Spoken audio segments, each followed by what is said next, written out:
Well,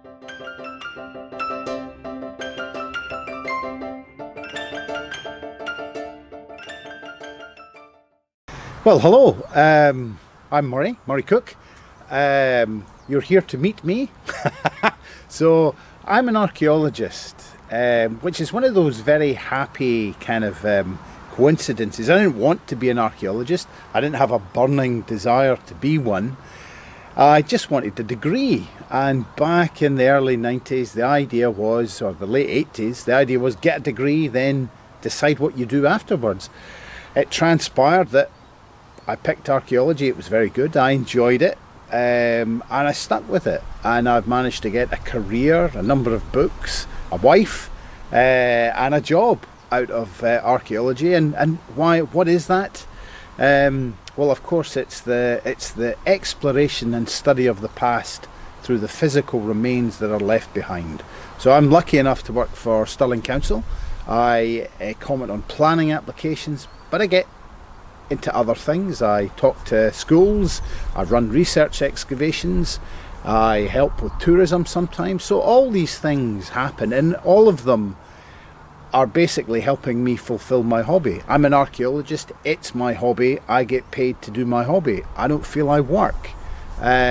So what is it about archaeology that's so interesting? It's that thrill of discovery. It's turn a spade and find something no one's seen, no one's handled for thousands of years. Absolutely exhilarating. So every time you put a spade in the ground, you run the chance, the risk of finding something new. Every now and again you bump into something extraordinary. A lot of the time it's just the small building blocks, step by step, piece by piece, that help us assemble past lives, past experiences, past battles. Get dates on something that's never been dated before. Above me and to the left is Dumayet. So that's a fort.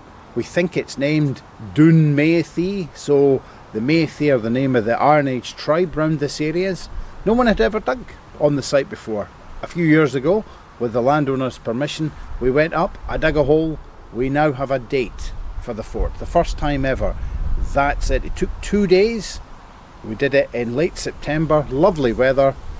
But bish bash bosh, and it was done. That's that kind of exciting potential that archaeology lets you do, and everybody can get involved. So really, this is the second driver of my career. This need, this desire to involve people, to tell people about Scotland, to tell people about Stirling, to get them involved in archaeology, to remove the barriers. Archaeology is a Greek word. It's hard to pronounce, it's hard to spell, it's hard to remember. I've been called the council architect, the council archivist, and then the council archaeologist. Yes, that's me. So really, Scotland's past is your past. So if you're from Scotland, if you're visiting Scotland, if you want to get involved, you're coming to Scotland in part to understand the past, to see the castles, hear about the battles, all of which is informed at some level by archaeology. But if you're from Scotland, if you're from Stirling, you have this much more visceral, violent connection with your past, and it is your past. So I feel one of my very important aspects of my job is to get you to experience your past, to find out what you want to find out about and help you explore it, help you discover the past, get you to help me to help you. Put that spade in the ground, find out something amazing, record it, move on to the next time. And of course, with that, there's shared experience, there's camaraderie, there's esprit de corps. You really get to know someone if you spend 2 hours in a muddy hole with them, with pouring rain, although it is sunny in Scotland from time to time. So that's archaeology. That's one of the things I like to do, and the books that I write. So some of them are dry, technical, academic exercises.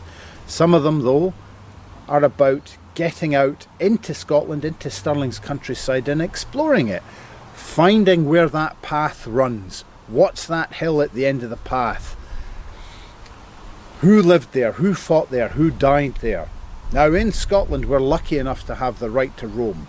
The right of responsible access is sometimes it's known. Now this lets us go anywhere within reason. So we can't go through fields of crops, we can't go into people's gardens, but we can walk along the hills and above us. We can go anywhere here. Now obviously with the right comes responsibility. So, you know, leave gates as you find them, keep your dog on a leash, take your litter with you, don't start fires, all sorts of things. Basically, don't embarrass me. Don't embarrass yourself in Scotland. Don't do something you wouldn't be proud of. But if you embrace that spirit and you come to Scotland and you explore our wonderful countryside, you will find people that welcome you. You will find a landscape that is worthy of exploration. And hopefully there are books like mine that will help you explore our wonderful countryside.